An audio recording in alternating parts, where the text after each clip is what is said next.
নমস্কার, কেমন আছেন সবাই? ঋতুচির আরও একটা ব্লগে আপনাদেরকে অনেক স্বাগত জানাই। চলুন আজকের ব্লগটা শুরু করা যাক।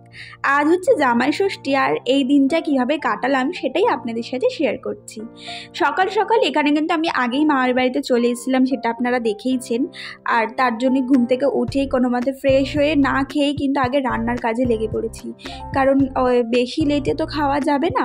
আর তার জন্য দুজন মিলেই একদম কোমর বেঁধে নেমে পড়েছি। আর এত উঁচুতে দাঁড়িয়ে রান্না কেন করছি সেটাও আপনাদের সাথে শেয়ার করলাম। একটা টুল আছে জানেন তো, ওই টুলটা দিয়েই এখানটা দাঁড়িয়ে রান্না করলে খুব সুবিধা হয়, এত উঁচু তো তার জন্য। আর ফ্রিজ থেকে মাছটাও বের করে রাখলাম। তা কথা বলতে বলতে কিন্তু এখানে প্রথমেই রেডি হয়ে গেছে চাটনিটা রেডি করে নিয়েছি। তারপরে এখানে চলে এসেছি ছাদে এসে আগে কয়েকটা জামা কাপড় কেচেছিল, তো সেগুলোকে মেলতে দিয়ে এসেছি। এগুলো কিন্তু আমি কাচিনি, মাই সব কাচাকুচি করে দিয়েছে। আর দেখুন ছাদ থেকে এসে দেখছি মা এখানে মাটনটা দিয়েও দিয়েছে, দিয়ে মশলাটা খুব ভালো করে নাড়াচাড়া করে নিচ্ছি। চলুন এবার টিফিনটা খেয়ে নেওয়া যাক। খুব খিদে পেয়েছে জানেন তো কাজ করতে করতে।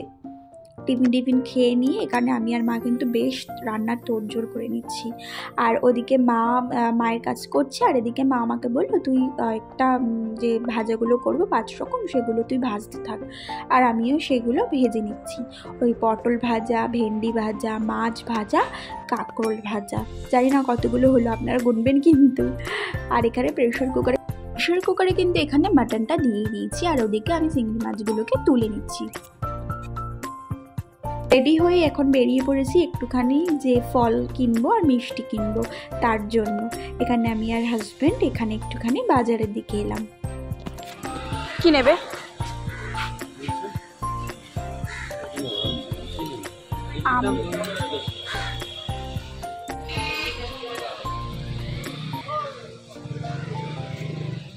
এখান থেকে না শুধুমাত্রই লিচুটা কিনলাম, কারণ আমার হাজব্যান্ড আগেই আম কিনে বাড়িতে রেখে দিয়ে এসেছিলো। আর এখানে চলে এসেছে মিষ্টির দোকানে মিষ্টি কিনতে। তারপর চলে গেলাম বাড়িতে। আর এখানে স্বপনকে মানে হাজব্যান্ডকে আর ওর ভাইজি এসেছিলো, ওকে দিয়ে দিল হচ্ছে একটু ম্যাঙ্গো জুস। আর তারপরে দেখুন আমি এখানে খাওয়াচ্ছি, সেটা ওই মৌ আমাদেরকে ভিডিও করে দিয়েছে। চলুন এরপরে কিন্তু ওকে খেতে দেবো, সেটা দেখিয়ে দিই একবার।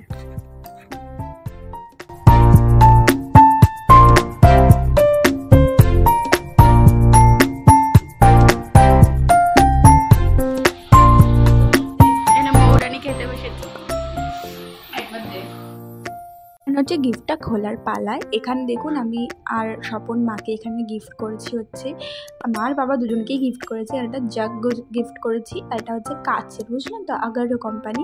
আর এটা দিয়ে মাল্টিকুক, এটা মানে হচ্ছে গ্যাসও ওভেনও এটা দিয়ে কিছু করা যাবে, চা হোক বা কিছু হোক। এখানে ছাকনা টাইপের একটা করা আছে। এটা অ্যাকচুয়ালি আমার হাজব্যান্ডই পছন্দ করেছে, ভীষণ পছন্দ হয়েছে আমাদের দুজনের, তো তার জন্য মাদেরকে গিফট করেছি। আরেকটা জিনিসও গিফট করেছি, মায়ের না শোপিস বা সাজিয়ে রাখা জিনিস খুব পছন্দ, সেটা মাথায় করেই দেখুন এরকম একটা জিনিস গিফট করেছি। এটাও মা সাজিয়েই রেখেছে, কোন একটা ভিডিওতে আপনাদেরকে দেখিয়ে দেব। আর মা বাবা গিফট করেছে স্বপনকে হচ্ছে এই ব্যাগটা, ওর ব্যাগের খুব প্রয়োজন ছিল জানেন তো, ওই মৌয়ের একটা ব্যাগ নিয়ে অফিসে যেত, যেহেতু খুব তাড়াতাড়ি জয়েন্ট হয়ে গেছিলো সেই কারণে। তো মা বাবা বললো ওর এখন সবথেকে দরকার এটা, তো ওকে এরকম একটা ব্যাগ গিফট করে দিয়েছে। আর আমাকেও সেম ব্যাগই গিফট করেছে। এই ব্যাগটা আপনারা দেখিয়েছিলেন ব্লগে, তখন বলিনি, একটু সাসপেন্সে রেখেছিলাম কারণ মা বলতে বারণ করেছিল। আর এই ব্যাগটার মধ্যে না ছেলে সব কিছু নিতে পারবো। তো চলো বন্ধুরা, আজকের ব্লগটা এইটুখানি।